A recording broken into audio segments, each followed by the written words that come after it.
Hello listeners, I'm your host Alastair, and I'm the podcast's equivalent of a visual novel protagonist who tries to go for the harem route, but ends up getting killed by one of the girls because they're cheating on her. No, lovely. Welcome to the Nottaku Podcast. We started with the I'm the equivalent of. We didn't even I'm not done yet, I've still got a second half of my paragraph left. Shut up. Oh, fucking new assertive, Alastair. I won't get the fuck down. Jesus Christ. Bend over, lads. Welcome to the Nottaku Podcast. Today's discussion topic is visual novels. Since I'm a noob at this topic, I needed to enlist some help to navigate the various choices in this podcast and get to the good ending. So, the characters joining me for my route today are... Hello, I'm Lewis. I'm the podcast equivalent of a Nuka Gay. Sometimes I've got innovations, but mostly pornography. Terrible. Hi, I'm Joe. I'm the podcast equivalent of being told to choose a survey of about 30 characters in a visual novel, and then there's actually a right answer. No one likes it. I like that reference. We'll talk about that one today. I'm Hugh. I'm the podcast equivalent of one of those background characters that never moves in the visual novel. I have literally no idea what is going on, but I'm part of it anyway.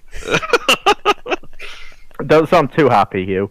Sorry. It's the whole, like, I'm a noob at this and I've enlisted people's help, and I'm just sat there going, I have played less than you have. I'm just sat here going, well, I've got my one Katawa Shoujo thing down, and apparently it's the worst route. Oh, don't spoil we'll get on just to that yet. one later! Benny Sorry, boy. Benny boy. Who are you? It's your boy, Benny Boy. I'm the equivalent of an RPG Maker visual novel. No one really wants me, but I'm there in bounds and spades by everyone on the internet desperately trying to make me better. Aww. Also, there's lots of porn. No, we all love you, Benny. It's fine. No, I don't. thanks, guys. Speak for yourself. This is the support system I needed right now. Yeah, if I can speak for yourself, Hugh. Jesus Christ. Big huggy boys. I don't like being generalised and being told I like Ben. So, Alastair, shall we be honest with our listeners and tell them that me and you are the least visual novelly people on this entire I think podcast? I'm more visual novelly than you are. You are exceptionally I'm not more that visually far novelly than I above am. you, but at least I've played a few. Last week, Ben went, hey, let's do the visual novel podcast. I'm really up for this. And I'm like, yeah, that'll be really, really fun. And so I sat back and kind of had a thought the next day and went, oh, I haven't even finished a visual novel in my entire life. I went, oh god, I'm part of this. This is because you were making the same mistake that I was at the start of it, which is you keep trying to play the really long ones, and actually you should just go and pick one of the ones that only takes you like 8 hours. Yeah. You mean I only literally tried to play Katawa Shoujo, and that's a short one. I genuinely think that you're still in a good position, though, because I imagine most people will have not played that many, if any, visual novels. Harley I was wants going to to say, get shout involved out with to the Joe's dog. podcast. Yeah, My dog was excited. Harley wants to get involved. He can hear me. Oh. There's lots of people. Harley also thinks Lily is best girl. Well, there's lots of reasons to not get in. I think it's fair to say there's lots of reasons to not get into the visual novel genre. Let's address the biggest one first. Lewis, as the biggest expert here, are they all porn? Number one, I'm not the biggest expert here. That's Benny boy, as the biggest. But hang on. I have my start on this. 80% of visual novels contain in some fashion sexualized content. That does not mean that sexualized content is inappropriate or deliberately designed for the purposes of whacking off. Those are called nukageis or sometimes called erogeis. But it provides one of the main reasons why you wouldn't want to play a visual novel, and there's quite a few. Number one, there's shit tons of pornography, which could be a reason to get them after a fashion. But the other main reason is the fact the visual novels are kind of, with a few notable exceptions, which we'll talk about today. Hugh, you enjoying your prawn crackers, mate? Actually, opening up an advent calendar. Man, really dating this That's not podcast. dating that podcast. Yeah, I was gonna say. I turned to the right and went, ooh, my advent calendar, I haven't had the chocolate. Wait, and what are we talking about? desperately tried to open it quietly. It's I the what 11th talking of about? I September. pocket knife to do And it. we know that anyone who's actually listened to this, you'll get it in about February. Yes. What are we talking about though? We're not dating the podcast. Hugh stocks up on Yeah, Hugh yeah, I was stocks gonna up on say, advent calendars. Yeah, he opens one every month. Keeps Like- them around like some form of fucking demented hamster, opening them up every day. Well, it's actually, it to be makes- honest, but- if you bought them after December, it'd be a very cheap way to buying chocolate. If But- you, if anyone's interested, anyway. it was a bag of presents as my chocolate today. Go on, Oh, boy. shit. Just like you. But Yay. Anyway, let's no, get back to the topic at hand. but as I say, but the main thing is, visual novels are, despite a few notable exceptions we'll talk about today, a distinctly Japanese phenomena, and like it's ludicrously Japanese. Like there is very few Western-made visual novels of any note, and that means that usually they are translated by fans, and the pace of a visual novel creeping its way across the West has improved in most recent years, but getting into them usually involves illegally downloading them, getting a fan translation, switching your system to Japanese, and generally it's not a user-friendly process. Once you've done it a couple of times, like Ben and I have, you know the sort of way it's done. Oh, dude, the first time it was like cracking the It's- fucking Da Vinci Code, having to It's- because it was young teenage Ben figuring this out, Yeah. and I was like, all right, what fucking depths am I diving into here? I had to download like 3 different programs. What the hell's a WAV? I was quite lucky. My one was done, but Lewis did my first one for me. Yeah, I showed him how it was done, and was like, and lucky I'd as argue well. I'd argue that is still the biggest barrier to entry for people who want to play Yeah, visual novels. however, Is it's just much My- more easy yeah. nowadays because there's several sites that provide it for you, like Manga Gamer and Just USA. They produce quite a few and bring them over, and they tend to be of a higher quality most of the time. Yeah. They're bringing over the ones that have the solid stories and the ones that really have the fan demand. However, that has very much not stopped ones like Manga Gamer producing so much fat bait. So much. If Yeah, you said this is a... I'm sorry, answer. No, my introduction or my barrier to visual novels when I played my first one was the price tag when I bought Clanad on Steam. Yeah. God, that was a ridiculous price tag. But that's- to be fair, but that's Yeah, how much it boys, I costs know to all get it about over. that. was that translated by Front Wing or was that? I have no No, that was idea. Sekai Project. Yes, Sekai But- Project are very well known for doing that sort of thing. Like they released, They're the If My Heart, they released If My Heart Had Wings, and they released it as an all ages patch because this was back before Steam decided, you know what, fuck it, we'll break the porn market too. Yeah. Steam still and- hasn't done that. They're trying, but it's so it got released. But in doing so, they were extra cautious and removed out so many scenes and moments that didn't need to be censored, translated, or not translated, but yeah, just leave it Japanese midway through.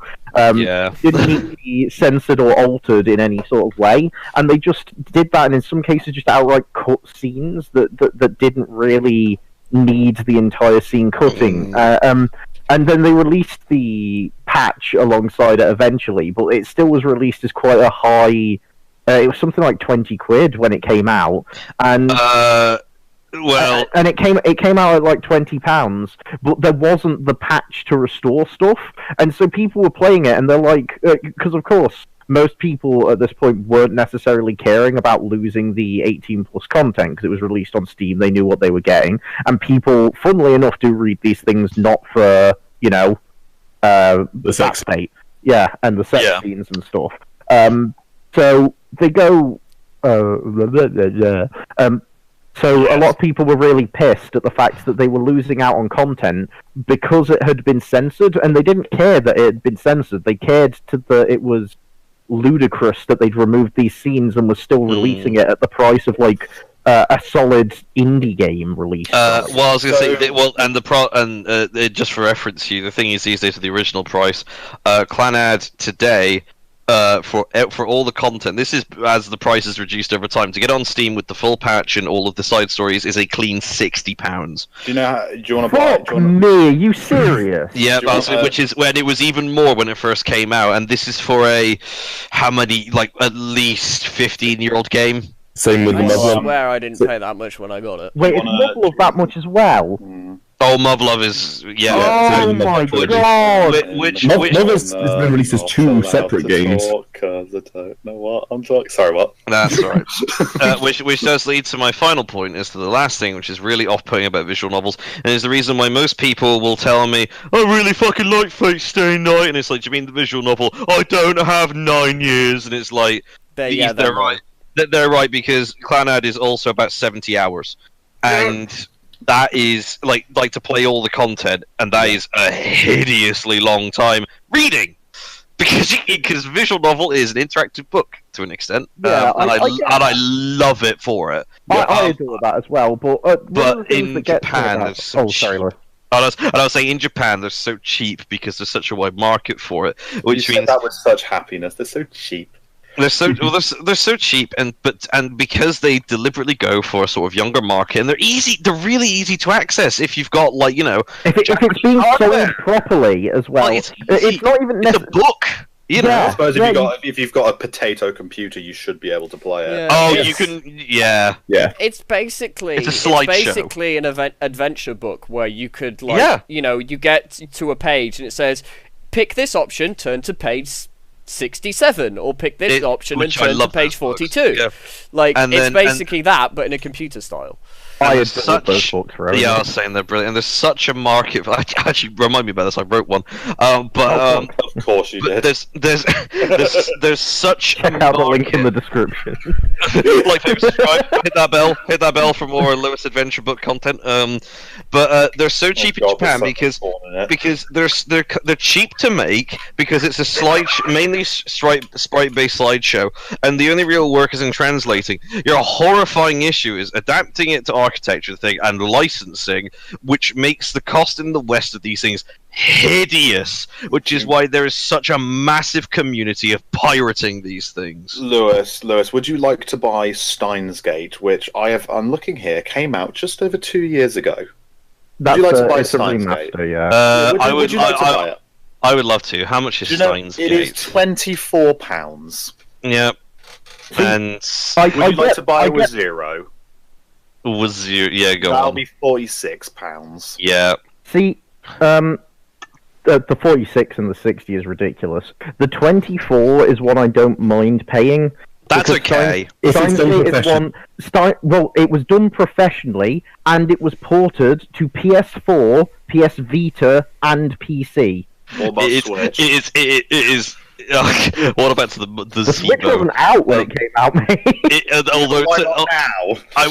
would like to point out, however, that to use your when's Rintaro and Smash Bros? They're pretty good, actually. Fucking and we got Joker. Why not? No, go.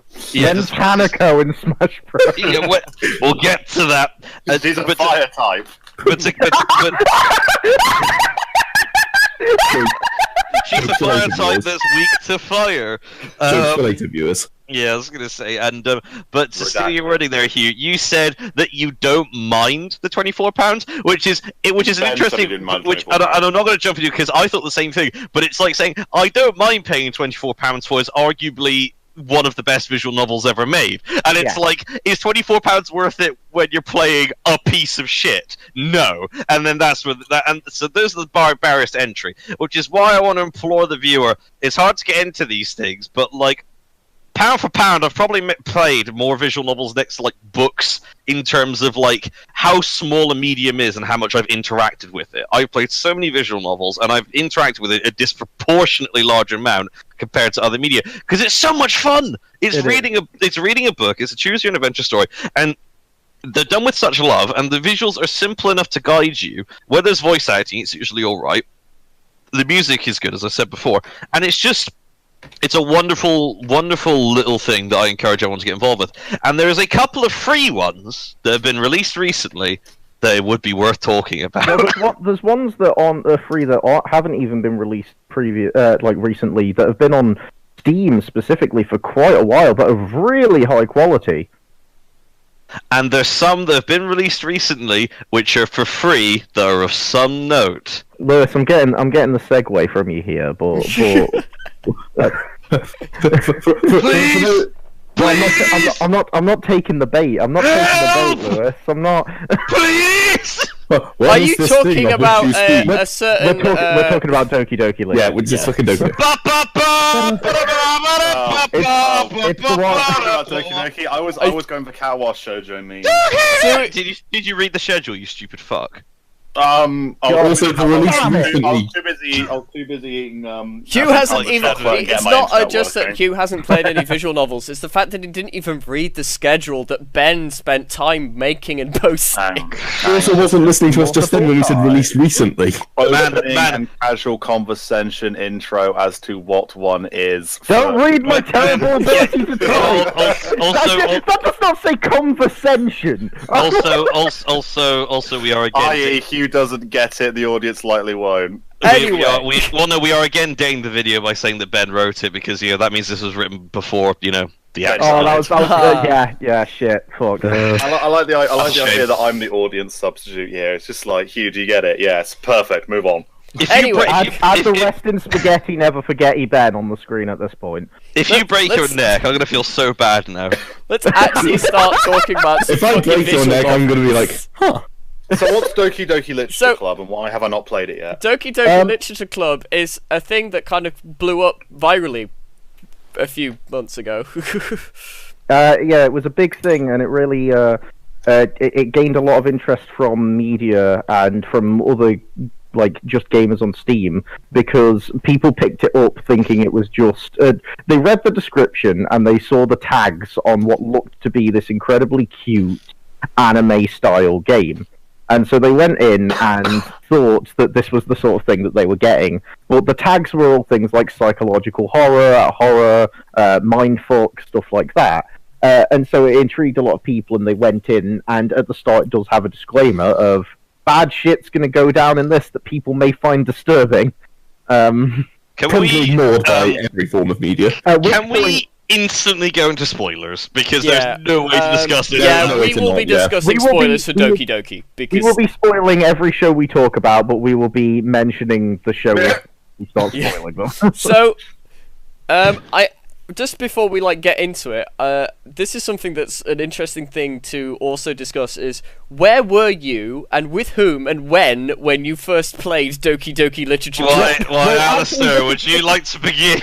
Well, this is the thing, Lewis, just before we do that, because we didn't actually say during the intro, we only mentioned Hugh and Alastair not playing many, just out of interest, because I have no fucking clue with regards to Joe and Alastair actually how many they have even played, visual novel-wise, and how many, even if it's a thing that they do regularly. The amount of ones I've completed is in double digits, not too high into it though, but I'm not nearly as well versed as you. That's still a solid amount though. Double digits is more than most people get, because the time sink and the reasons, Lewis. Oh yeah, I have free time is something I have a lot of, so I'm able to put it towards things like that. I do enjoy visual novels quite a lot.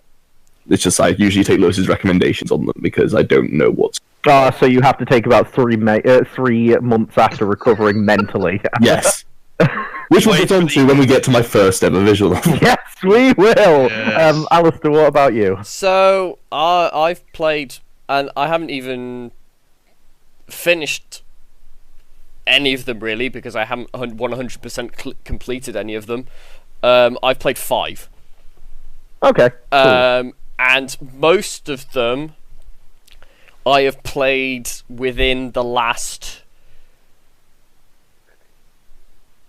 2 years? Yeah. Or all of them I played within the last 2 years, because the first one I played, as I said, was Clanad. Yeah. Because it was on Steam. You were playing when we first met, weren't you? Yes, I think so. Yeah.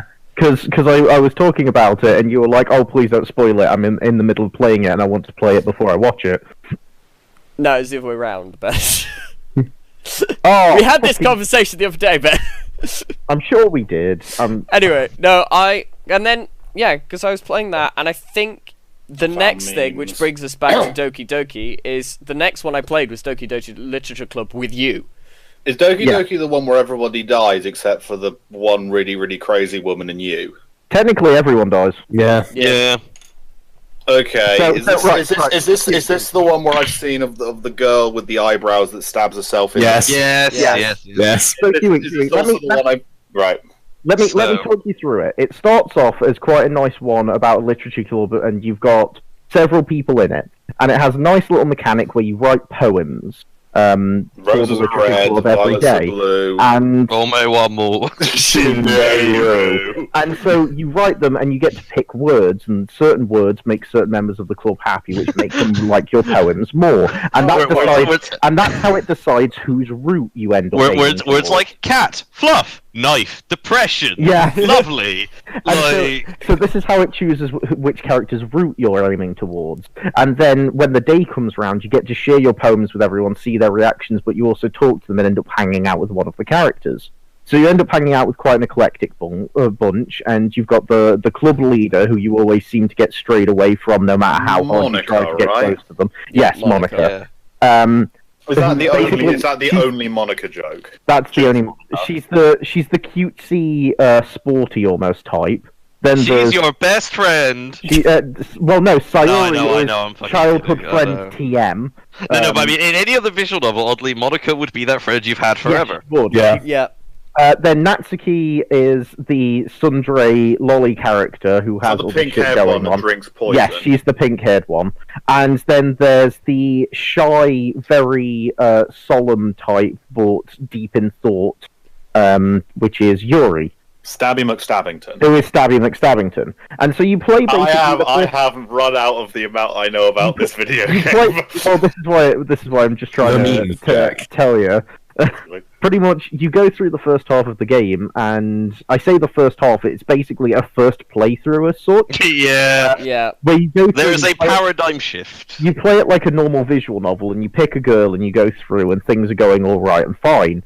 And then eventually, your childhood friend Sayori confesses her love to you, no matter who you choose, and you can accept it or refuse it. And you do so, and then the next day is like this poem show-off.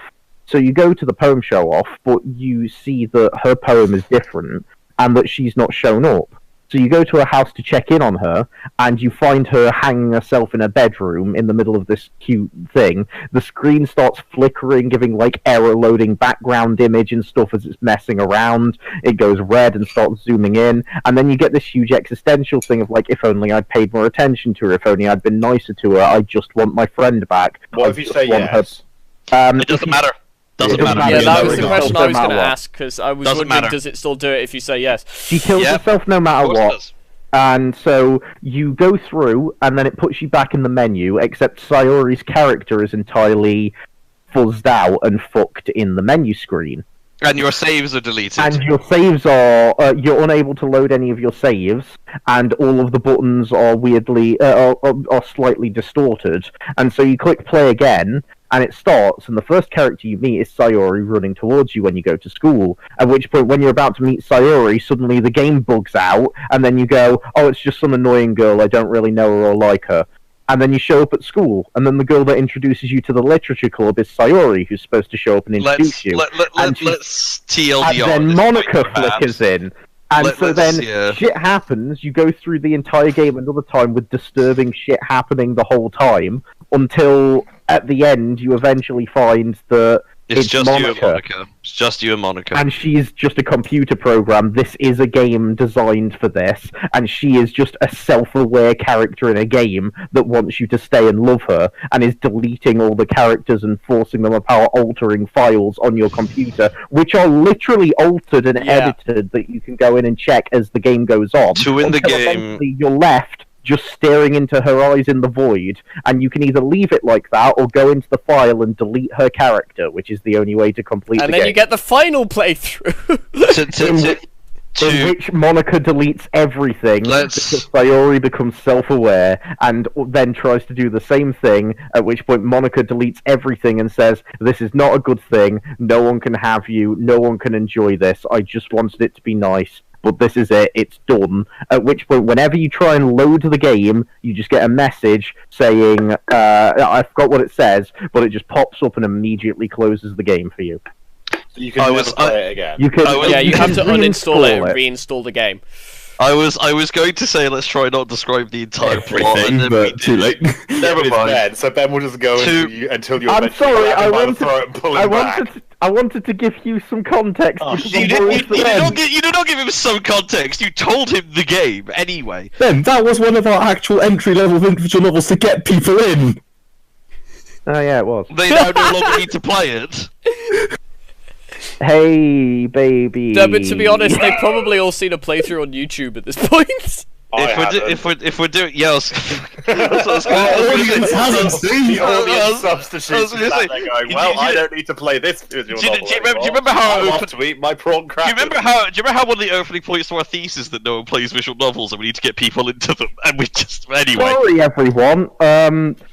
Technical difficulties there. Technical difficulties. So Doki Doki Literature Club. So, right. To give the TLDR, tonally, Doki Doki Literature Club is a game which attempts to subvert the fucking genre, and it does so as a love letter. The guy who made Doki Doki Literature Club clearly loves visual novels because it begins with every trope, even the music is very tropey, and then the entire thing subverts, basically. And it doesn't even so much point out how... It's not like an Evangelion subversion where it tries to point out what's wrong with all those tropes. Instead, it just really... I was going to say, it just really explores the potential of it. And that's my favorite kind of love letter, because it's almost like, it's and funnily enough, this may come up again as we go through the podcast. It's like someone took a look at the sort of idea that this could do. It's like, how far can we push this? And they pushed it to the sort of limit it could go. But generally, it's a tonal journey. But the thing which is always consistent about it for me is the fact that the guy who made it, and I'll Google his name in a second,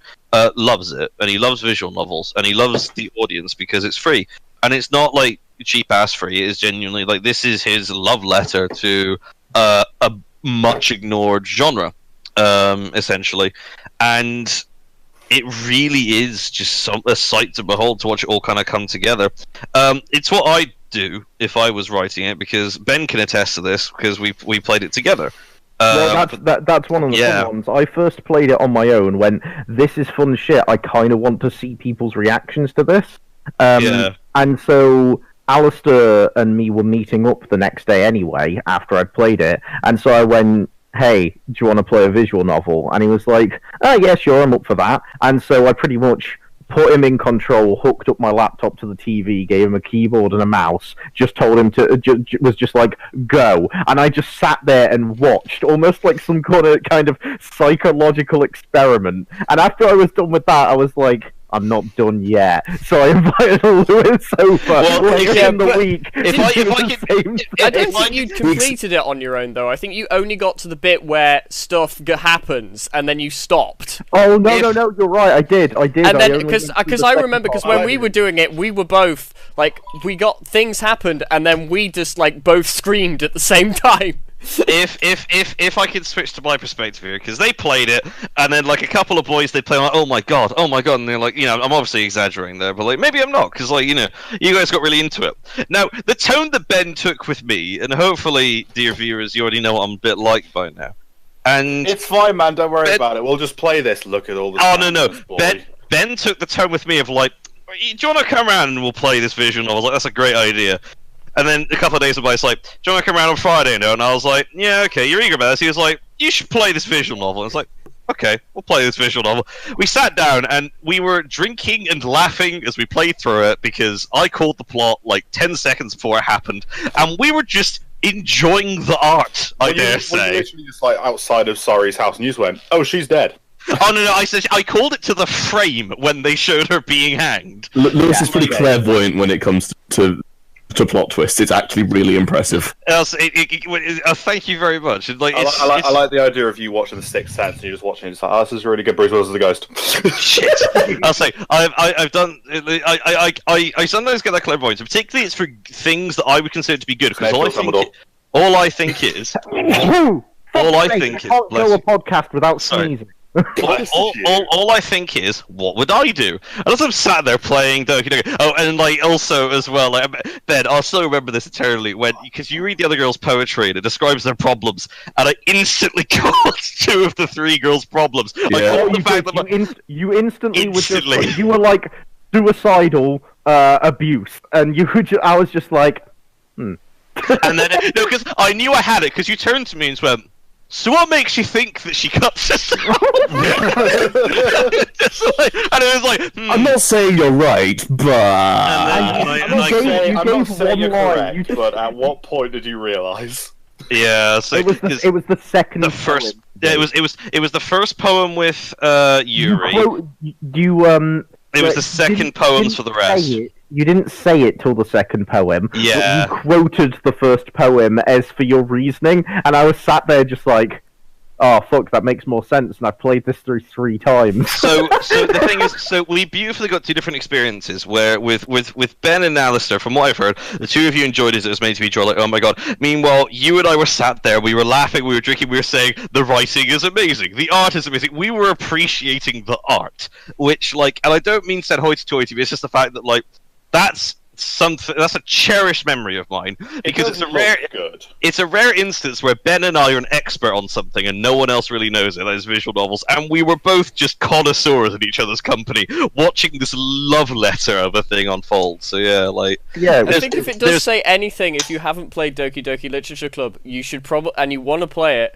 It's a good thing to play with somebody else. It is. You play off each other's reactions. It's like with Lewis, I really got into it in that way. Whereas with Alastair, I also had a shit ton of fun just sitting there. And there were bits where Alastair was like, I'm getting uncomfortable. And I'm just sat there like, I'm getting amused by this, but also at the same time, by the fact that you're getting uncomfortable from this. But at the same time, I too am now feeling uncomfortable. Yeah, so it's an excellent fucking visual novel. It's free, and like if you kind of want to see like, because for me it's always good to see like, okay, here's a genre. What's someone who loves this genre? What's the person who really put their heart and soul into something? Doki Doki is for me like probably one of, if not. It's not the best because the best comes later on in this podcast, but it's one. But it's one of the greatest love letters I've ever seen written to a genre. It truly is like, here's a thing which I love, and I want to show what it's capable of, and it just is shining beacon to the world, and so, you owe it to yourself to play it. So can we, like, Doki Doki's made by a Westerner, right? It is made by one Western dude, I'll get his name. So, this is the thing, because I'm looking at images of it now, because I've seen it is made by Dan Salvato. Well done, him. Good boy. You are a crazy man with some weird ideas. I like you. So I like the fact that visual novels are such a Japanese thing that even Western visual novels have to do the whole anime-looking thing. That's just how Japanese they are in their origin. It's like, I'm trying to segue here, basically, because like I've only played one visual novel in my entire life, and I've played one arc of Katawa Shoujo, and that's made by Westerners, right? Yes. Hugh, this is the big talk point. Yeah, you're segueing this way too early. Read the list. We have a list. My bad. Hang on a minute. It's at the end. An interesting style conversation. Avoid plot as such as we had the faker. Got it.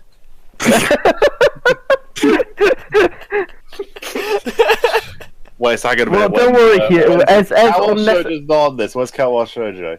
It's right at the bottom. It's the end. Because it's the one that we've got the most to talk about. Kawa Shoujo, if we are not on it by 10, we should be steamrolling. Oh my god, Hugh! Don't read out my plans that I did for a decent length podcast out to the audience.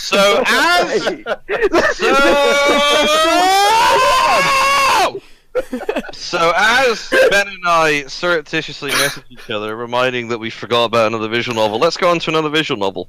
We will quickly hit this, although not on the list. I do want to say one thing for anybody who's wanting to play Doki Doki and hasn't. Follow the list, Hugh. Follow the list, Hugh. You already broke the trend. Anyway, follow the list, boys. I'll just add another one. All right, I'll just sit here quiet. You want solve this? I'll bid me prawn crackers. Audience, if your visual novel has a disclaimer, try it. It's there for a reason. Yeah. I would also say if you haven't played Doki Doki and you want to play it, make sure that occasionally you check the files. Yes. Have the files open at the same time regularly, because you get so many little added files and messages in them, and sometimes images altering and stuff like that. It's really that's why I kind of wanted to play it with people initially, because I wanted to be there and be like, keep checking the files, and it was so much fun to be like, hey Alastair, just check the files for a minute, and he was like, why? And I'm like, just do it. Just do it. And he goes in and he opens one, and I'm like, he's like, this is a normal file. I'm like, scroll to the bottom, and I'm like, just there. And then it's just like, help me, and I'm just like, he's just like, then I'm unsettled. It's the fact that it was like, it was almost a virus infecting your computer. I'm like, what the fuck is going on? Yeah, meanwhile, Ben was like, Lewis, check the files. Oh, shall I? I like the idea that you were like, Alistair, check the files, and he checks the files and goes, Ben, do you want help? What's this additional visual novel that we're breaking the thing for? Well, it's one that we forgot, but it's one that's very close to me and Lewis, and it's one that was released by a studio in the Philippines, and so it was outside of Japan, and they released it on Steam as the main thing for it. And it's one that was done oh so well, because it's an outside source, and it's also one that me and Lewis played through together. And it's a horror visual novel on Steam called The Letter. It is... Sorry, repeat that name. My internet died. The Letter. The Letter. Thank you. Yeah, it is fantastic. It's separated into chapters, and each chapter you will play a different one of the 7 main characters, and your interactions with each of them will change everyone's reputation, their feelings towards them, and every character can die. But the chronology of these chapters are off, so you'll play one character much before another character's chapter started, so you don't know, there's no guarantee that someone's going to survive just because they're in a later chapter, or that they're going to survive that far, and stuff like that. And so it's got quick time events which you can turn off in it, but it's a very well done horror visual novel with interesting characters, and goes quite in depth with some themes, and a really intricate relationship system and endings, and the way that it all works out. It really has so much depth and characterization to it. It's fantastic, and I enjoyed playing it through so much with Lewis. It is one of my fondest memories. This is the one featuring the voice acting talent of Nick Landis, isn't it? It is indeed, as Luke. Yes. Yep. Indeed as Luke. Yep. No, I was going to say I messaged the devs of like the lovely people. But yeah, so that's just a quick one. But so let's actually move on to a topic which we can all talk about, which is Fate. Because Fate, of course, began. We're back, bitches! Although I wasn't there for that one. We won't be harping on about the story forever. Well, I was going to say, because of course, Fate is very popular among everyone. But Fate, of course, began its life as a visual novel, and we talked about it at length in our previous Fate cast. Put the timestamp here, Alastair. And in those previous casts, we talked mainly about Fate Stay Night, which is in the 3 parts, and it's fucking enormous. It's about 70-odd hours to complete it, as I recall. So it's definitely in the longer area. However, there's 3 routes to it that are basically separate visual novels in their own right. Yeah. Yes. However, there is a lesser-known visual novel that's produced by the Fate guys, which to some people is actually better than the original. And for this, I'm going to hand over to Tsukihime. Yeah! No, I feel like that kid in the class. Just really, really bad at everything. Gets one answer correct and just like gets the postcard for the lesson. Thinking, you're both wrong and right, because it's Hollow Ataraxia and Tsukihime. I'm currently playing through Hollow Ataraxia right now. Tsukihime is out of scope, but Tsukihime is out of scope, but Hollow Ataraxia is not. Is Tsukihime the one that had the anime adaptation that everyone said was terrible? Yes, it was awful. It was good. And I also believe it's not very good. It's really boring. The visual novel is good, and it's very it's a very early one. You actually have to set your settings back to an old level of Windows if you're doing it on a Windows PC. Oh yeah. I'm assuming there is no way of getting this legally. No, not unless you want to pay for it in Japan and then try and manually convert the files. Get on it, viewers. It's on you. Also, the back of my mind just occurred to me, it's like, yeah, Hugh, unless you want to download another fan translation, me forgetting Hugh can fucking speak and read. Oh yeah, he can. Sure. No. So, Nani? Fate Hollow Ataraxia is a very interesting one, in the fact that it has so many mini games and events in the way that it works, because it's very Groundhog Day in the fact that you're set to repeat the same stuff. But you select where you want to go, who you want to hang out with by location and things, and you play mini games at several of these encounters, as well as bolster up relationships to build on the story and stuff that goes on with it. And it's a very interesting way of actually handling a visual novel with a really cool story that takes place almost as a alternate version of the Grail War, but with every route in Fate Stay Night having took place. And it's really fun and a really great and interesting playthrough. But the main thing I wanted to bring up from this was the playstyle of the mini games and stuff in it, and the way that works. Because most visual novels are, like we say, just interactive books where you go along and just get a choice. And so this one really breaks the mold and adds in those little extra bits, which, as we mentioned before, the letter does as well with its QTE events. And it really brings out the question of what is a visual novel and what really accounts to that sort of thing. Because there's a lot of people that will say Phoenix Wright is a visual novel and Danganronpa are visual novels, which I would agree with, but there's a lot of gameplay included in those.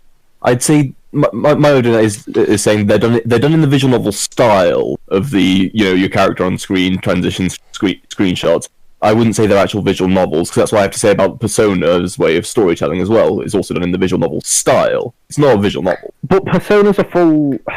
Yeah, see, I was about to say Persona's a full RPG, but then you take the likes of something like Kamidori Alchemy Miser, which is also a full RPG, has leveling systems, has the full mechanics, dungeon crawling, collect items, and... but that's still classed as a visual novel, and that really, it's like, what's the difference? There isn't one, I'd say.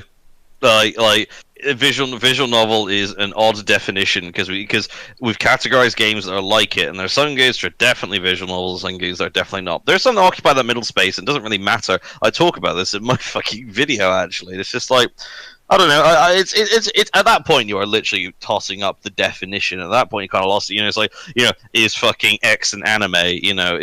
Can X be called? Is Avatar: The Last Airbender an anime?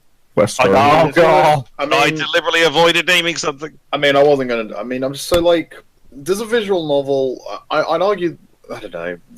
If a visual novel's got mini games, is it still a visual novel? Because like, that's my question. It's like all I know about Steins Gate is Steins Gate's got a phone that you click buttons on. Yeah.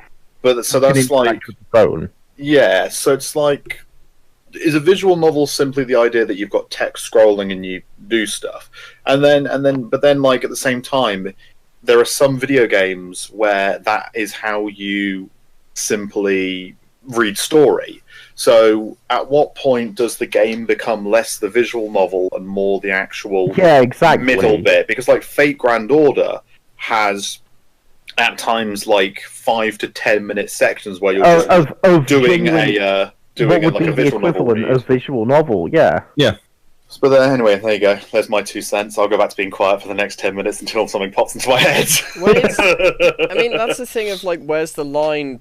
But it does seem that, like, still, all of these things that could be classified as a visual novel of all of these games where you're like, well, it's an RPG, but it's got visual... A lot of these, the reason they're like that is because, one, they are JRPGs and they were made in Japan, and that's just the way they do things. Because, like... Well, yeah, that's a fair point. Like, sorry. Persona, yes, it's a Japanese RPG. Tales does it. Tales do kind of like dialogue in that way of like things crop up on the screen and you get images. It's no. not the Tale series doesn't actually. It's everything's done real time in animation. The only thing that does that visual novel style is the skits, which they literally just sorry for context. The skits in Tales of Vesperia is just you do something in the game, and then a little prompt will appear on the bottom left of your screen. You press that, game freezes, your characters come up on the screen, and they start talking about that. It can be completely out of context jokes. It can be anything to do with it. Is the point? The point I'm trying to make. You wouldn't see that in God of War, for example, is the point I'm trying to make. Is it's still a stylistic thing that is very Japanese. It's on arbitrary definitions, I'd say, because you can argue a technical definition, but then there are some things that'll break that definition. You argue a creative definition, but that's purely subjective. I don't like. It's a conversation. It's a topic we're never going to crack because it comes down to is X an anime? Is X a video game? It doesn't matter. Genres are there to sort of like fence things in, and for some games that just doesn't work. That just doesn't work. That's true. But I think the epitome of this is one that I still struggle to categorize, but I still class it as a visual novel because of the fact that everyone else does. And that's School Days HQ, which we've talked about in the past, which plays as an anime. It is entirely animated. You are watching an anime all the way through, and then decisions come up, and you get two options, or you can choose neither option. And it's timed because it's continued as if it were an anime, and you're sat there thinking about what to say. Yeah, and this entire thing. School Days is one of the ones I actually know almost nothing about. So if you don't mind, like just setting the scene. Get murdered at the end. TLDR.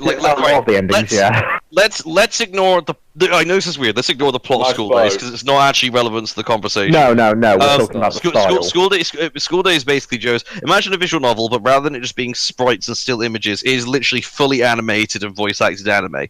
And essentially, you just play out an anime, and every now and then you pick two different tracks which decide the course of your personal anime. You get two decisions that come up for your characters, either thoughts, feelings, or things they're going to say, and you also have the option of you don't choose either.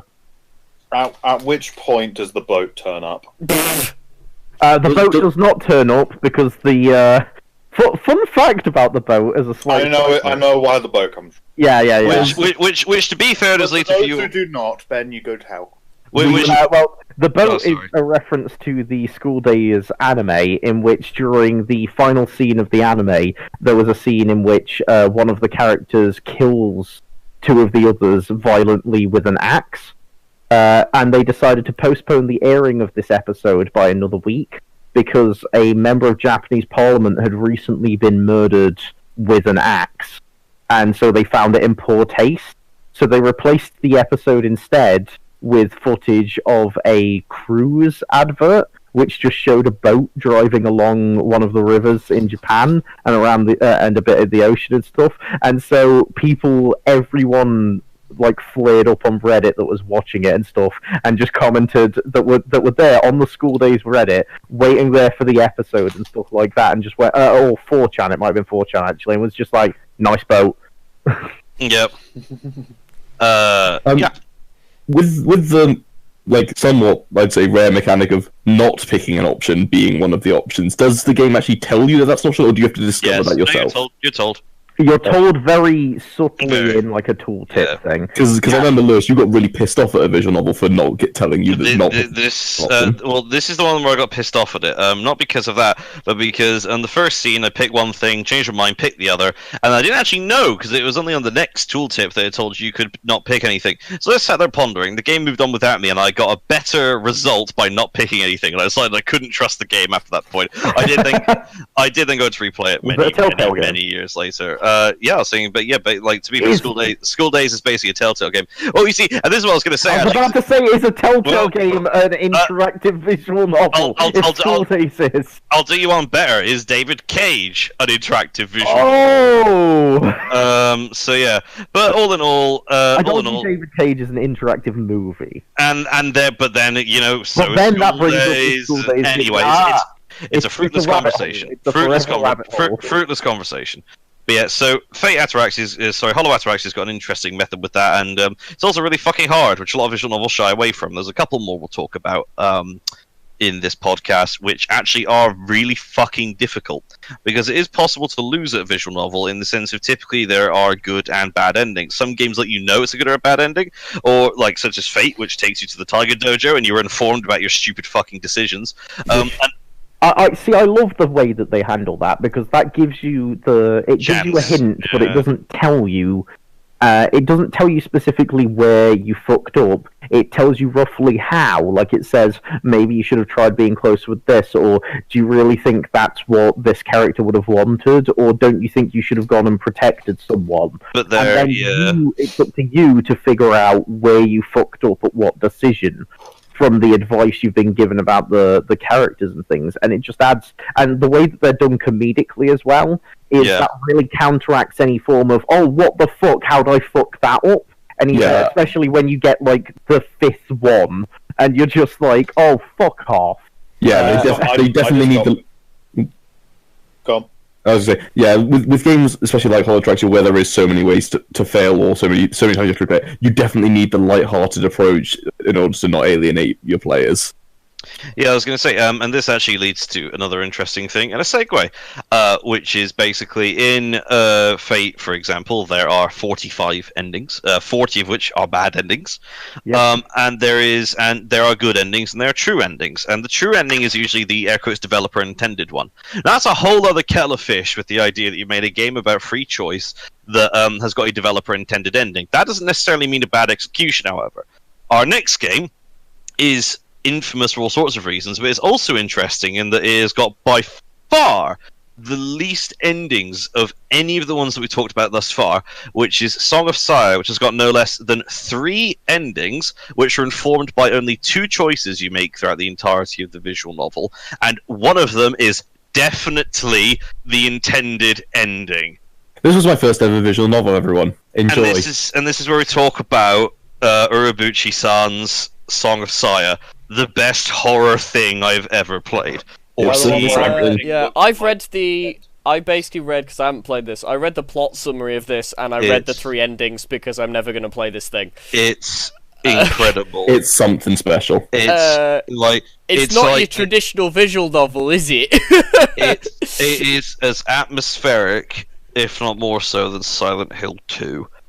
This game, Song of Sire, to summarize, you're a person who gets into a horrible accident. The world then resembles meat.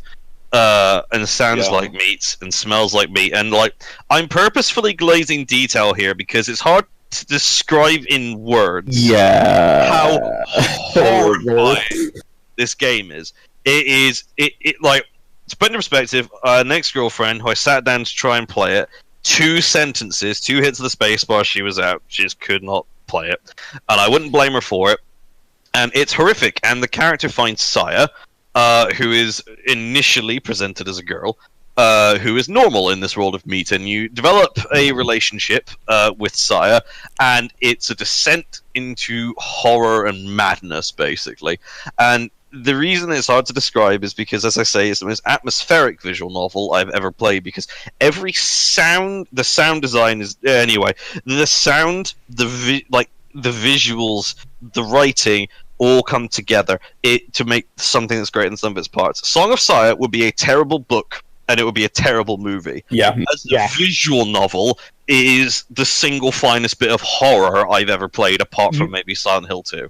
You need those backgrounds that you're looking at with those normal character models and that background behind it. You need the contrast of some of the CGs with the weapons in hands, and you need that soundtrack with the song. I'm actually feeling a bit sick remembering something. My favorite thing about the soundtrack is every single bit in it is either a fine, well done, or it's a distorted track in some way that makes you feel uncomfortable, mainly because of the fact you're sitting there and you can hear some semblance of some proper music going on in it, but it's distorted in a way combined with the visuals that you have in front of you that you're like, this should be normal, and there's something off, and it's fucking it, and it's fucked up, and I can't tell what it is. You guys know this. You guys know the sting I'm talking about. This one. You know the fucking that wow pedal guitar sting at the start of the game, and it's just like it. Oh, like it's genuinely filthy. Probably the only real thing that it really doesn't do that well is that the background art isn't too great. But when you consider, just like I was going to say, and of course it's inspired us as always. Thank you. I've seen pictures. It's and the background art when you're around the town is definitely the weakest part of the game. But the characters and all the CGs and sprites are so unsettling. And it's made by Urobuchi-san and the guys at Nitro Plus. And you just consider how few people there were and what they produced. It was just, it's incredible. It shows what you can do with so little, and it's actually an interesting case study, I think. And I'm going to drag other people back into the conversation here because Hugh's eating skills. I am. I have a lot of them right now. And the conversation's an interesting one. So Hugh, if you're listening, which I know you were. There are only 3 endings to Song of Fire. Which as you said, only one of them is the correct one. And one is the correct ending. 3 of them are the endings. 2. And so I'd argue that there's only one correct ending. If I remember correctly, so you said 3 endings and 1 true ending. Sorry. Yeah, so there's 2 endings and 1 true ending, basically. And the point is the fact that it reduces so much choice in that game to, well, I'm going to say it really, this is the obvious path. It doesn't try and hide the true ending from you. It's kind of obvious what you should do. If you paid any attention, it's obvious. Yeah. Which leads to... You can do these, but you don't need to. Which leads to the interesting point, which I think is we're talking about, because Song of Fire... I think would be made less if it had more choice in it, which kind of leads to the point which I want to make, which is for any sort of medium that involves a choice, which is typically, of course, video games, but also, choose your own adventure books and visual novels. Is it? Do you think that sometimes it would be better to have no choices at all and you just experience it? Interesting choice. Yeah. Sorry, Hugh, I won't interrupt. Sorry. No, that's all right. I don't know. I think it depends what it is. I don't know. Maybe. Maybe. I think it depends on. I feel this is the thing in video games at any point where if you as a creator have got a desired route in place, if you're like, I want people to play this route, I am fine with you having multiple different routes that might be like different endings. However, make it obvious that that's the main route and make the other endings small ones. So, for instance, Nier Automata, you can do mini in 21 different ways. Yeah, you can do mini endings that are endings but not actual endings. So, like, you can self-destruct on the space station. You can like eat a fish, can stuff like that. But it's like go fishing for years. Eat a real fish, you. Yeah, well, there you go. Sorry, but there you go. Like, there's ways of doing it, but clearly it's very obvious that it's like, well, these aren't the real endings. So, but at the same time, like, if you've got a proper true ending, don't like put like an hour or 2 hours of extra content in for the ending you don't think is the real ending. At the end of the day, if you want people to play something, make them play the thing you want them to play. See, I'd argue otherwise. Sorry, Joe, you go. Thanks, because this is literally to do with Hugh's point of Nier Automata. You'd have to be careful. I agree with your first point of make sure like it doesn't take too much time and you don't stuff like that. But you have to remember, Nier Automata is spawned off of one of those gag endings of Nier. Like I've never played the original Nier. So okay, yeah, the universe of Nier Automata it comes about because of one of the joke endings of the previous game. So I don't know if it does depend on what your creator is trying to do. I suppose it's always down to the creator thing, but the whole point of the visual novels is adding choice in some ways and taking away the choice isn't necessarily a bad thing, but at which point you are just reading a book with some pictures to actually help you. And so you go through some, and yeah, it might feel pointless having some of these routes that aren't what was intended, but they were intended for something. They were there for a reason, and whether it's because they want to tell a story or otherwise, like, we can take, for example, say, after the mechanical keyboard starts cracking away like a motherfucker. Oh shit, sorry. That's alright, Hugh. Sorry, Hugh, I couldn't reply to you. Man, we're just gonna quickly zoom. Let's just mute everything. I just want at that point nothing more than suddenly, as soon as that starts, a keyboard appears on screen and it's on the keyboard. Sorry, this is my keyboard. That I was just like, oh, I need a keyboard for my computer. I could add so many fun visual gags to this one. It's great. To get the one of Kermit the Frog doing the typewriter. Man, right. So as I say, I think the choices are meant there to. I'm screwing this podcast up. So. Oh no, you're not. Hugh, everything you touch is nothing but sheer beauty and gold. You are doing a great job, my boy, especially for not knowing anything about this stuff. Now take the cock and don't complain. That was for private messaging. Sorry, I'll private message now. Hang on a minute. Oh, there we go. That's nice. I agree with you, Ben. I always like the addition of choices and extra stuff in visuals. I prefer it as long as they like actually add something to the world, like whether it's lore or just background stuff. It doesn't even have to be like canon, like stuff according to the world. As long as it adds something. I agree, and I think the whole they add some. The main thing I think that it adds in most cases is player immersion and involvement, though, because you get a bad ending, and I'm going to bring up an example. We'll yell it again, but it's the prime example because it's the big thing we're going to talk about in Katawa Shoujo. For Lewis exactly here, because he's the one that was bringing up this point initially. When you get a bad ending, you feel fucking bad about it, and I wouldn't say that's an extra hour, 2 hours, whatever of content that I wasted because I didn't go for the true route that the person intended me to go down. No, fuck that. They intended me to see the error of my judgment and to see this thing and to see the route that played out from the decisions that I made and see what happened because of that, and for me to feel something from it. And then when I go back through and make the right one, to feel the emotion and the reasoning and everything behind that, and get more involved, because I was the one that fucked it up. I didn't read that this character died. I made a decision. I didn't read that someone now hates me. I made a decision and they now hate me. And you feel that level of, I did this. I fucked this up. And this grabs you and pulls you into these worlds in this way, that if you were just reading something that had no choices, you'd be like, oh, well, they were going to die anyway, and you can reason that, or well, this was going to happen anyway because this was the way the plot was heading, and you don't feel that responsibility for your actions because there are no actions.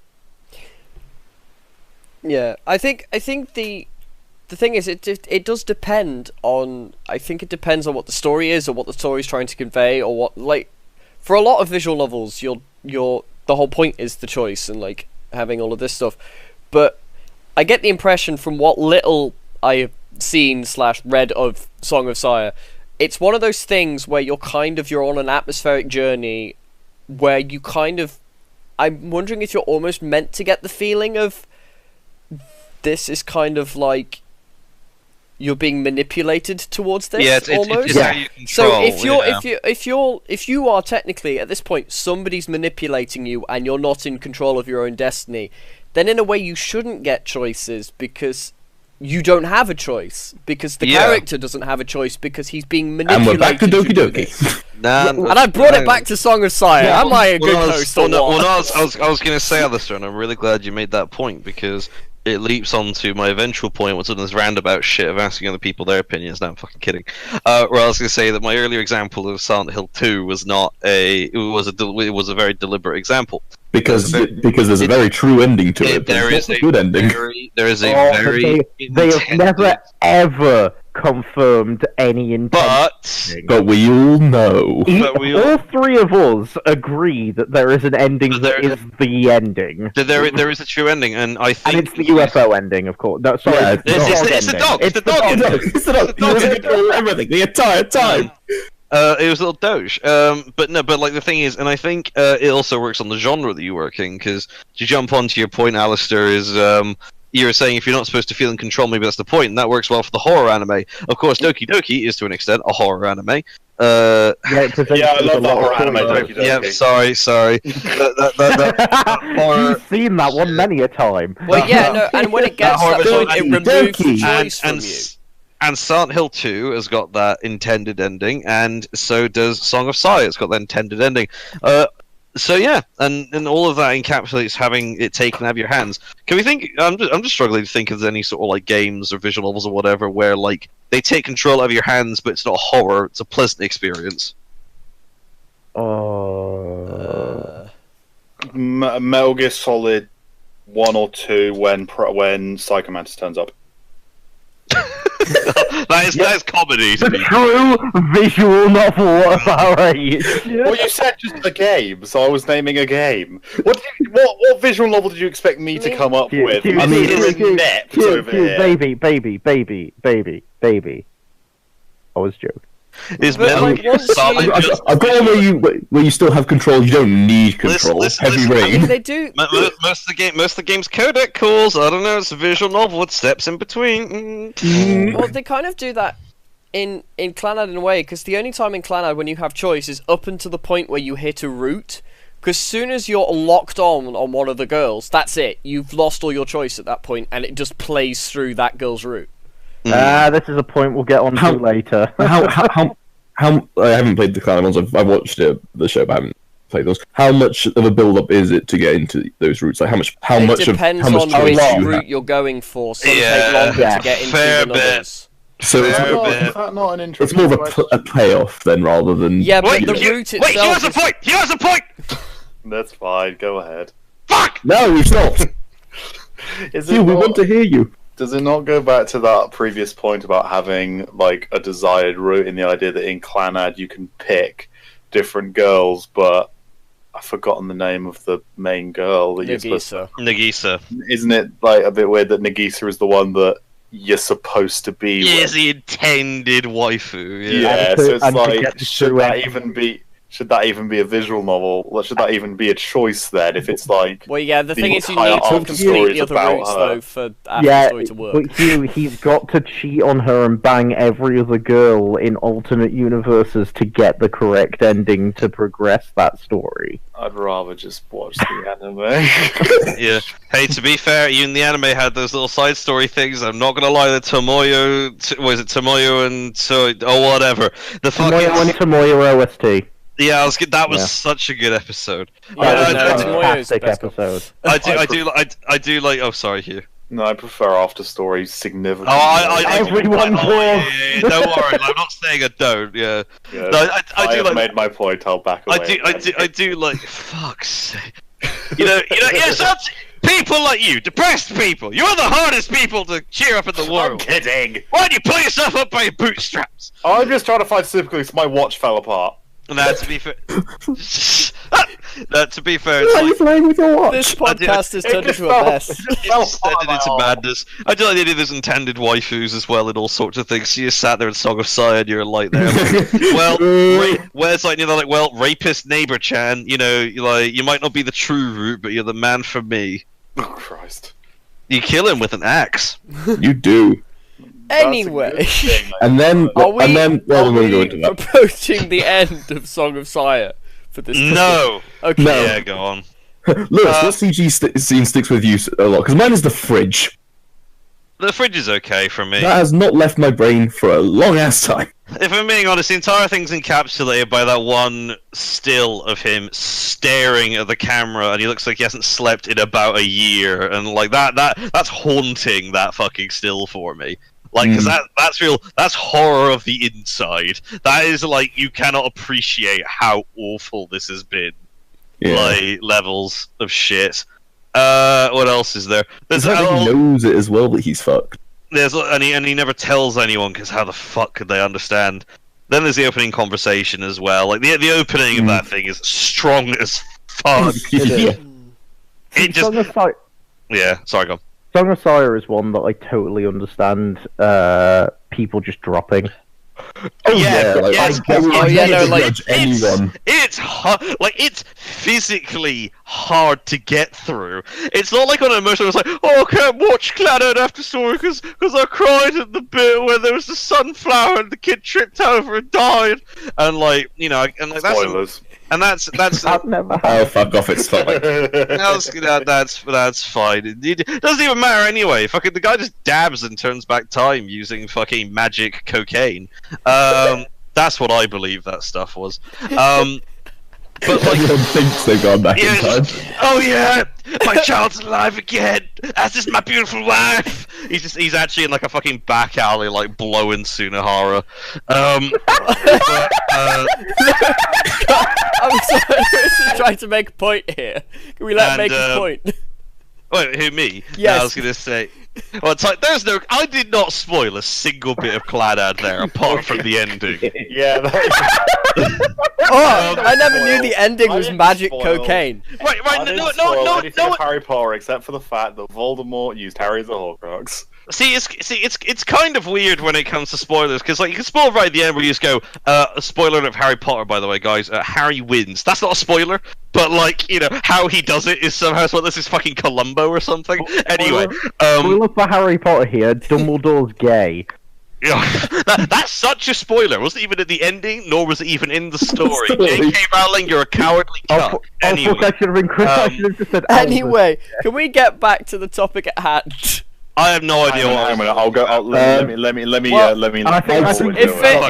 we're done with the Song of Sire, shall we move on to the next one? No, I think Hugh's got this, boys. Don't worry. Song of Sire, likely a big one. Lots to talk about point wise, and a lot faux us know it.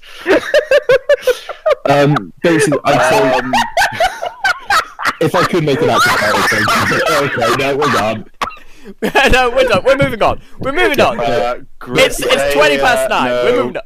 Magi soon plus Magi, as these will be more brief. I'm gonna mute you in a minute.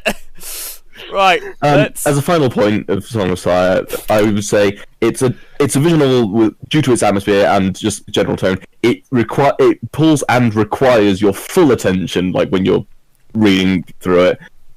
But it's not faint-hearted, and you are not at fault at all for it not enjoying it. Number one, visual novels usually take your full attention because their books are just fair. And number two, if you can't handle it, you are actually a coward. And like the fact that you're so emotionally weak really makes sense. Like when the Chinese invaders come and take over, do you think they're gonna shy away from showing you the fucking? I was gonna say the word from the letter, but let's not. When they show you the fucking corpse pit, do you think they're gonna care about the fact that I couldn't handle Sans a magnum opus? Oh, I'm gonna cry. Fuck you! Play the game. Next. Right. Move on. Ben. Move on, I want to please. say one thing, which is the way Lewis described it earlier, which he hasn't actually said, what I think is worth doing. As me and Lewis were looking through a list of visual novel recommendations to see how many we'd see, and in the starter list, fuck off. Grammar. And in the starter list, Song of Sire was in pretty much everyone's starter to visual novel recommendation, which I was like, what the fuck? I don't really get that, because it can turn so many people off.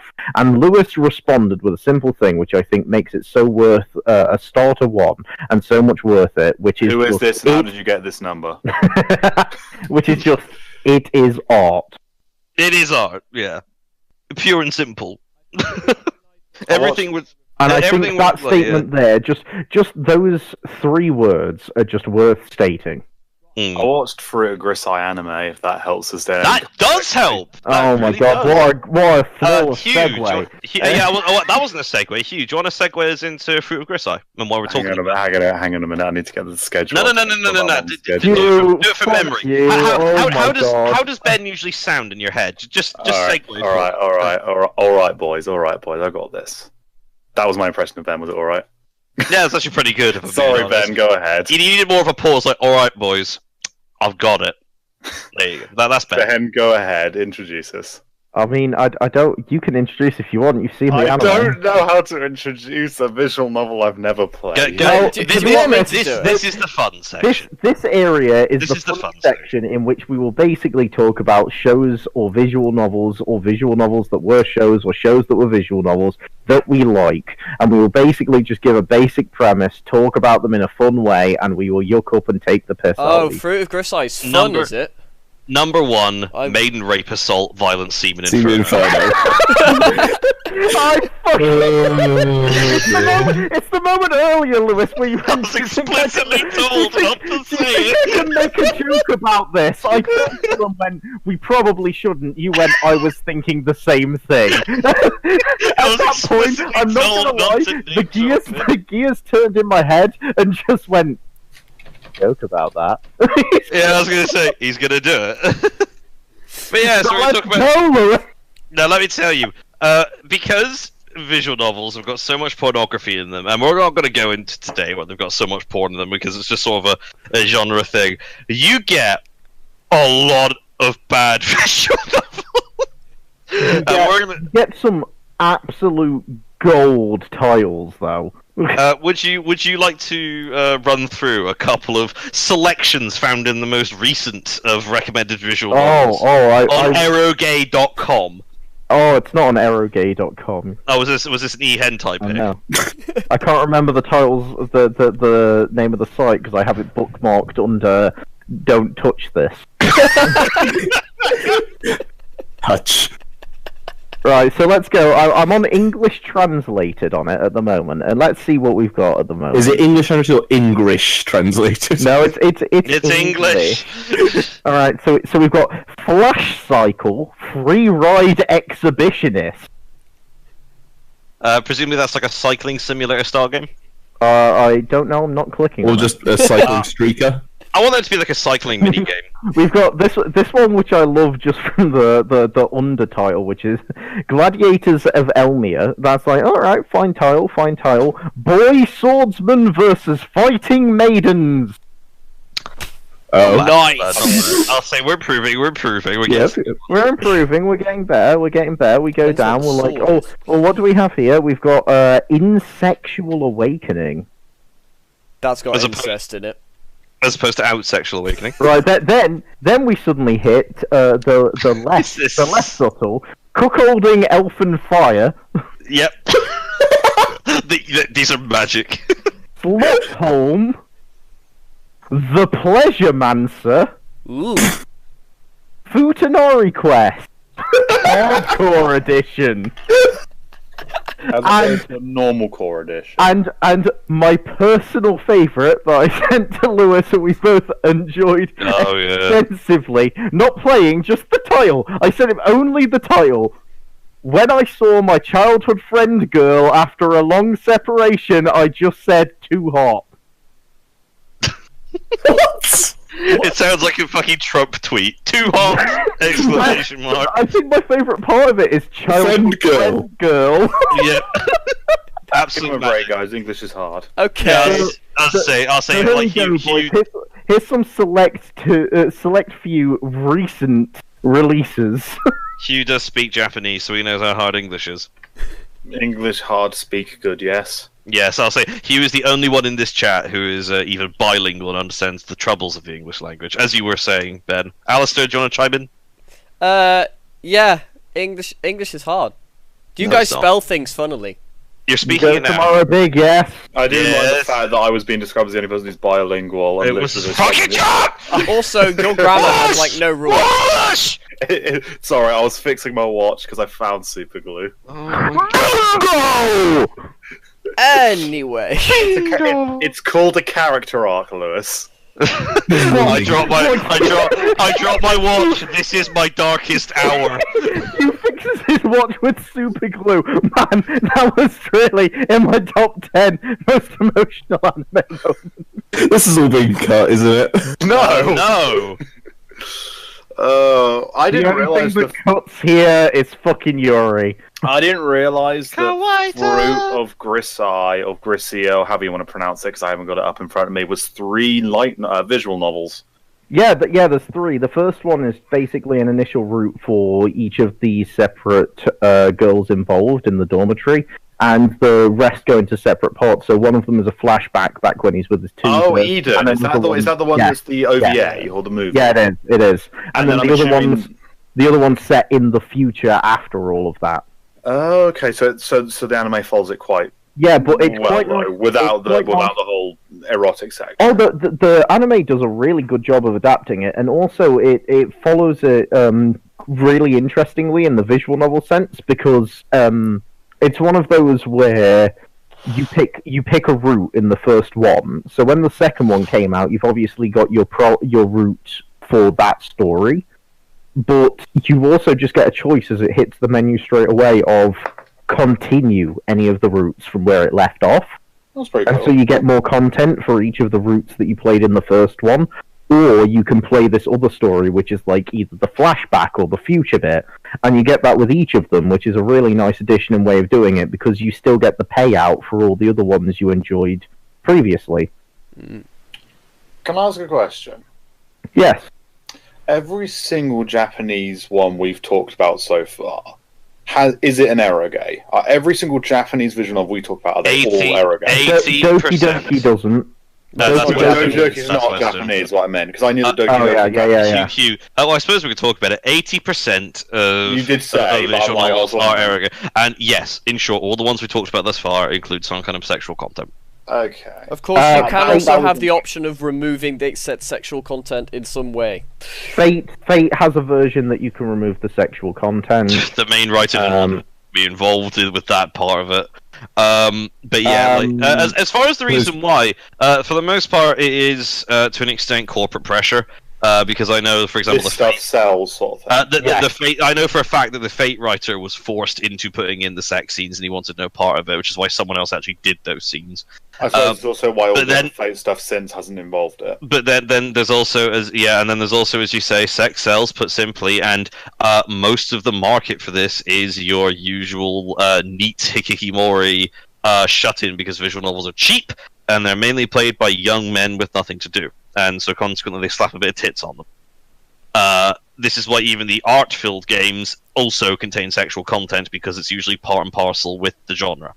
There's also a heavy amount of people that play visual novels that are, in Japan specifically, that are salarymen, that just want some... I can only explain in my head, or as when I've thought this through, is some form of like either escapism or just the fact that they are just lonely and they go home to a... I want to do something that isn't just sitting in an office. Or just a change. Like, there's a lot in Japanese culture that actually really does make it so that if you add that bit of sexual content to it, it does make it slightly more accessible, because it's such a almost cloistered sort of society in which they don't talk about it. It's not a common thing. It's not something that is approached in any sort of light way. Everything is done heavily and heavy-handed with it, with such a huge focus and intense spotlight almost on the romance dating and not sex, but procreating.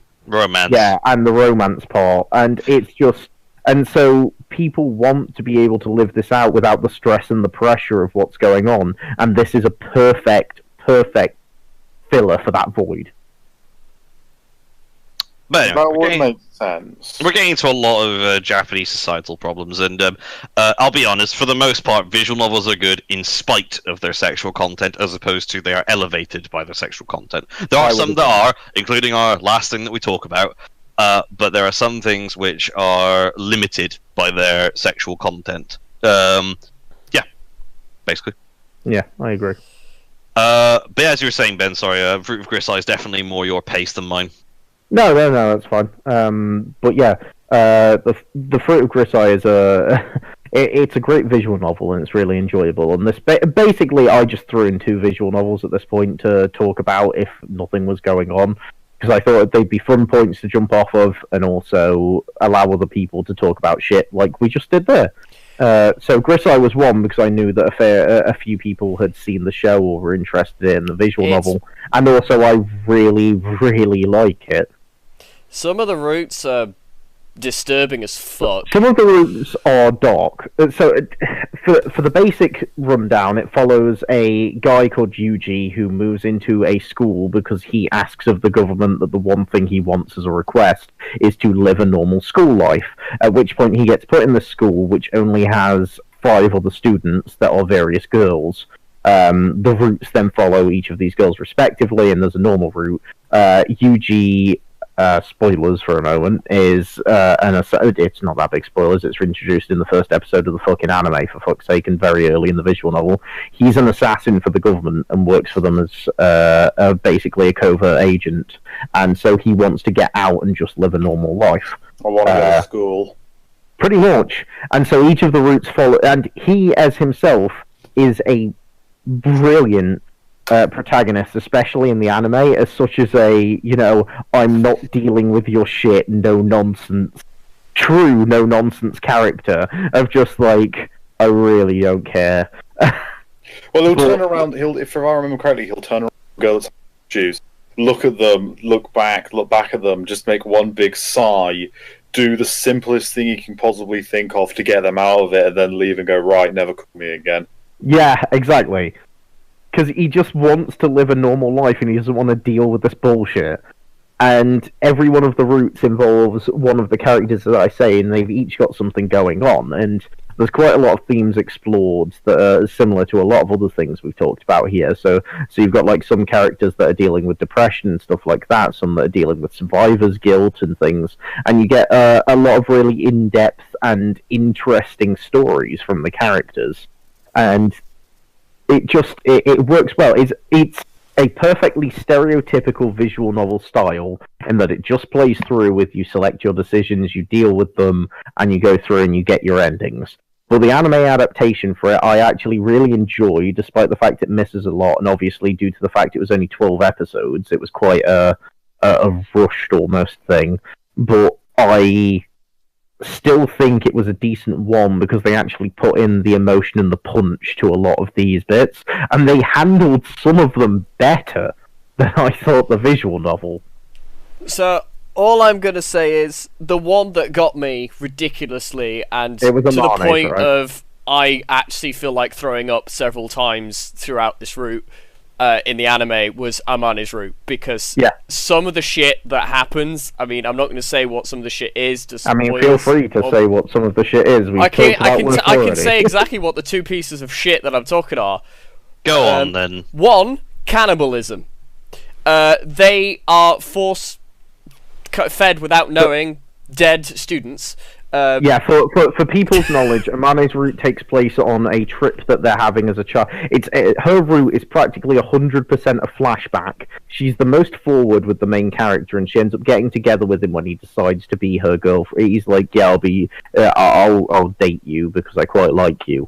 And then it comes out that she has survivor's guilt because the main character's younger sister was with her in a bus crash that happened on a school trip where they ended up stranded in a forest on a remote island pretty much, and stranded there with no help, no assistance, no way to get out from this, and living in the woods with these people as everyone turns crazy and tries to survive. Basically, and it is really emotional, high impact. It's coming back from a club trip, isn't it? Or something. Yeah, it is. It's coming back from a club trip. So basically what happens is some people, like, one of them falls ill and dies, and they're so out there so long that they just die naturally, and they're so low on food that the teacher says he's gone off to bury them, but actually he's gone off and chopped them up into bits and turned them into soup. The only 2 characters that do not eat this soup are the Amane and the... Who is the girl you're dating? and the sister of the main character, because the sister literally tells her, don't eat this, because she's worked it out. It's such a... That route particular I love, because it does such a great job of portraying the nature of people and the desperate need to survive, and also the primal urges of people throughout that. And one of my favourite things is that route also surrounds one of the other survivors of the event, and they're totally fucked up by it, to the point that they basically take Arane captive, because they still think they're in that sort of situation and he needs to survive with her, and that she's part of this and the only bit part of it still, because he's so fucked up from the experience behind it. And it just, it really does do a great job of covering that sort of stuff, especially in the visual novel where it can go into more detail. But like I say, the anime covers bits in even greater ways, such as the Machina route. I adore the ending of that in the anime, because the way that he deals with her mum after everything she's done, because she basically is willing to kill her daughter, sell her off, because she knows she's had an affair. And so the main character just decides he's done with this shit and decides to go and deal with it. And it's a decision that in the visual novel ends with a bad end, and in the anime they just went, no, fuck it, this is the one we'll go with. I do quite like that. And so they basically overwrote the stuff in it and just went, no, this is what we want to portray for the character and what's going through. And it's such a nice version of it, and it's so satisfying, that scene in the anime. Like, the thing with the anime, because they did the first 12 episodes, which is the various routes of the girls. Then you have that massive OVA, which is the past bit, and then you've got the sequel thing, which is all the future bit. My favourite part about that anime actually was the OVA and then the second season, because actually I enjoyed more learning about his past and more about the main character, who's actually a really interesting main character than about the girls, because the first one is a straight up, this is a light novel adaptation, which you can clearly see here are the girls' roots, which most light novels have, whereas after that they had enough footing and enough fan base to go out and say, yes, we can put more story into this. But of course the anime needs to adapt the first part for the context before they can do the rest of it, and to follow that sort of chronology. But you're entirely right in saying that as an anime, his points and everything about him, and even as a visual novel, it's so interesting, his life and branching out into that. Yeah. And it feels very much like a visual novel going from, we've got to do, as Hugh was saying, like how many have to have the sex and stuff in. Like, it feels from branching out from that moment of, we've got to fill it full of the sex scenes because that's what sells, and we've got to have a romanceable character in each route, so we can have one sex scene per route and stuff, or what, to make sure everyone gets their waifu bait. To in the next ones, they had that solid foundation, they had the people they know enjoyed it, being able to go in and say, we can produce something with much more story basis, which is quite something, because the first one has still an incredible story, like I've said, it does, but it does very clearly still have those sexualized moments that are put in these sort of things. Whereas the others, it feels like they branch out a lot further. But the thing that I keep going back to on that is like, what it's the things that they do in it. For Gerard's, his backstory, out of all the backstories and all the stories of each of the characters, I still think, personally, his backstory is actually the worst one. Of, like, the shit he's gone through is way worse than I think what any of the girls have gone through. It's just an assassin, it's fine. And that, which gives you the context of why he gives no shit. So... No, it's really good. And the moment he confronts his father figure is one of my favourite moments. And when he confronts his quotation marks other self. His clone. Yes, pretty much, actually, bang on. You got that bang on, Hugh. Well, it's because I've watched the anime. Oh, Yeah, I forgot about that part. He may or may not have opened that as the thesis statement. I do remember that, and I'm just sat here like, God damn it, Hugh, this is your chance. I mean, the issue is I've only watched the anime, so I don't know what the visual novel's about, and I'm aware Mate, this is the visual novel Alex cast. has only watched the anime. Exactly. Yeah, I suppose. Yeah. Sorry. Still his. Hugh, out of interest, genuinely interest, what is your opinion on the anime? I liked it. I thought Eden of Grisai was Grisai, whatever it's called. I can't remember the name properly. I thought the middle bit, the Eden bit, was the most interesting because I really like that. Grisai. I will still pronounce it Grisai. Yeah. Fair enough, Grisai. I thought that was really interesting. I like the second season a lot. I thought the first season was a bit too choppy for me. That's because I feel that all visual novel adaptations have the exact same problem as far as I'm concerned. That if they're not careful, they just read as, now this girl, now this girl, now this girl, now this girl. Oh, finished. I know exactly what you mean with that. And there's a... I'm trying to remember the one, but it's like... there's a perfect example where it genuinely plays each route as separate stories. I know the exact one you mean, because I've watched one that does the same thing. And I remember the one you think is. And I've so got my shameless plug in a minute. every single route just as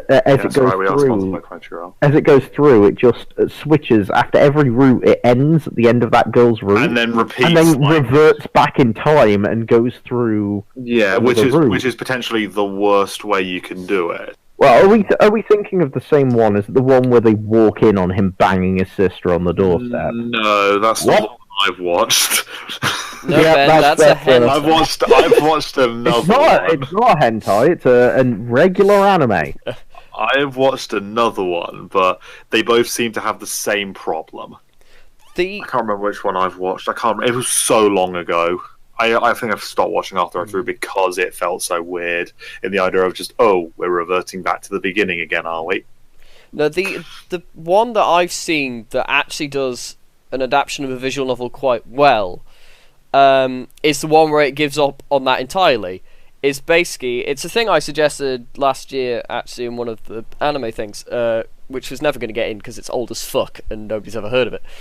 Steins Gate. It's a thing called Black. No, it's a thing called Rumbling Hearts. I missed that completely because I was shouting. It's a thing called Rumbling Hearts, and the way the Kingdom Hearts? No, the way the anime does it is there's Coco. Yoshiganosaurus, that's the one. Okay, I'm just gonna not make my point. And what is Rumbling Hearts about there? What is Rumbling Hearts? Sorry, Alastair. I was genuinely hyped for thinking and being like, oh, is that the right one? Type it in, genuinely, just the name of the anime into YouTube. Into Google. The fifth result is genuinely a screen capture of a YouTube video of him banging his sister. Lovely. Anyway, I remember you recommending this actually. Yeah, this is the one which was an adult thing, and it was about the guy who I remember he can't get it up. No, but the basically, as far as I understand it, because I haven't played the visual novel of this, I've seen the anime. It has a visual novel format of there are many girls that have roots. Two of which are more important than the others. So there are a lot of girls that are like minor roots, but there are two girls that are like the two main roots. And the way the anime does it is the anime just goes, okay, we pick one, and it just adapts that route, adds a bit of the other route in it, but mainly adapts that one, and then goes, okay, for the people who wanted the other route, here's an OVA series with the other route. I think, and the way they did it was I think worked really, really well, because you were focusing on one character and not distorting on, okay, here's one, here's the next one, here's the next one. No, it was literally just that whole character's arc and story over, I think, 14 episodes? I can't remember. But the introduction is like 2 episodes, which is the introduction to the light novel, where it happens when they're at high school. I suppose the main character starts dating this girl, and what happens is he ends up being late to one of their dates, and she ends up in an accident. She gets hit by either a car, truck, or bus, I don't know. She gets hit by a thing. Sent to another world. And she becomes an isekai protagonist. And she ends up in a coma for, like, a ridiculous amounts of years. Oh man, that's boring. That's fun. So basically, then it skips forward to the point where he now wakes up. You see him wake up in bed next to that girl's best friend, who they are now dating properly as adults, working adults. And basically the show starts proper when the previous girl wakes up from her coma and she doesn't realise 5 years have gone by. And she still thinks she thinks, oh, I was 3 days, because of the accident, I missed my date with my boyfriend 3 days ago, and she still thinks she's dating him. And he has to pretend that he's still dating her because they can't give her any, like, culture shock because it could send her back into a coma. But what an anime. but it's very well done because it's adults. It's not like high school. It's actual adults with adult way of doing things and, like, adult solutions to problems. Well, this is one that you suggested, Alastair, anime, and I went off and I watched it, and pretty much also went and checked out what I could of the visual novel, like reading about it and stuff. Mm-hmm. And it's quite a surprise that you brought it up, to be honest, because it's one that I wasn't quite expecting. But it's a strange one in the fact that the characters in it, after watching it, I knew triggered something in my mind. And I was just like, okay. I think I know exactly when you're going to go with this. What is it about this that is picking something up of familiarity? And I did it again when looking them up, except this time I instantly knew because I saw the cover of the visual novel. They are the carbon copy models of the main two characters in Muv-Luv. And they are produced by the exact same studio, except Muv-Luv was produced 2 years later. So part of me thinks, and especially after having watched it, because Muv-Luv has the one character that is your childhood friend that you're really close with and should be choosing and in love with, and then suddenly mysterious new girl shows up that you're really interested in the school. It's genuinely what they used as the basis for their test run for Muv-Luv. This is the test files, essentially, for what Muv-Luv has grown into. It's the beta test. This is the Muv-Luv beta. I'm gonna have to now look at Love now. Muv-Luv, MUV. I watched Muv-Luv Alternate and I thought it was Whatever. It's really good. It's a Yuri Error game, Muff-Luv. Thank you. Oh, I'm just sat here getting really worked up about Tower Shoujo. I'll chuck in a quick lesbian joke, then I'll move on. Just as a quick thing, Muv-Luv is a trilogy of visual novels. Most people just say, a lot of people say you play through the first one to get to the others, which isn't exactly an unfair point. But I still think because in the original release you had to unlock alternative by beating the first one with the main two characters' roots. But I also meant that a lot of people think that just the story of the first one isn't nearly as good as the other two. Yeah, no, totally agreed. Muv-Luv is brilliant, and as you say, Hugh, an interesting point in what you said is you enjoyed Muv-Luv Alternative, the anime version. I liked it. I liked the mecha stuff. I thought the bugs were cool. Yep. Well, Muv-Luv does a weird way of handling it, and it's a total slice of life, school life anime for the first part, and then when you complete the main two characters' route, you wake up in the video game. Your character is playing the entire time, and you are one of the pilots of the mecha, and everyone you know are pilots around you. And it's Apocalypse Now. This is reality in Apocalypse Now. Strange.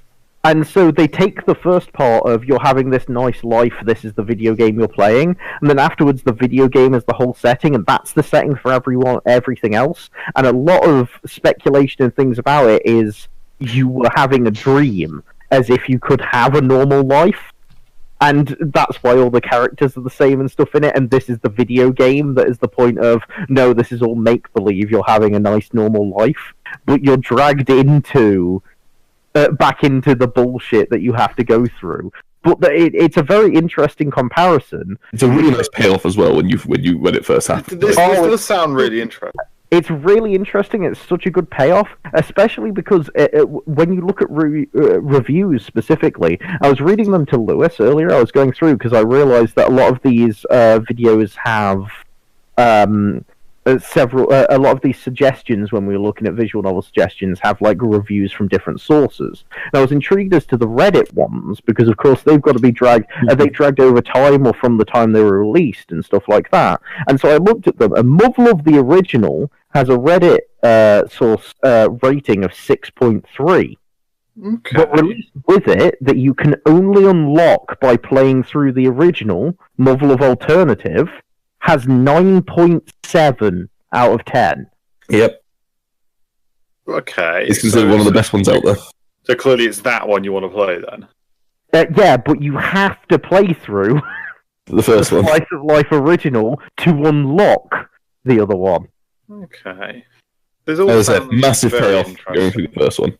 So There is a huge payoff if you actually like pay attention and play through all of the first Muzzle, which helps you get the good ending in Alternative. Yes.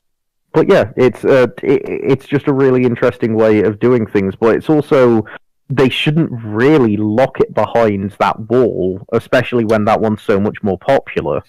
And especially when, as you said earlier, Lewis, it's released at £60. Yeah. Well, Muzzle is actually on Steam is split into the two ones, so you can just buy Muzzle Alternative. Oh, I did not know this. Yeah, that was a very good decision then. Yeah. There's still like it's 30 quid and then 23 quid, like separately. So it's still your 53 to 60 quid for the entire thing. Crazy, like they're decent length visual novels, but they're nothing on like other ones available, and it just feels very much like a rip-off. And it just irritates me because it's stuff like that. And I get that they're probably trying to make up for the effort that was put in and stuff, but it's stuff like that that is turning more people away from it, especially when it's being put on accessible mediums like Steam, where you've got the chance for people to pick it up and grab it. They're not going to when they've got to pay fucking 60 quid to get the whole story.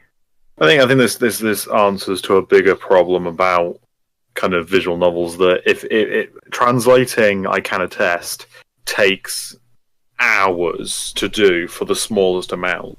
So you're translating something which, as Lewis has said, could be up to 70 hours. So you're talking about huge amounts of manpower.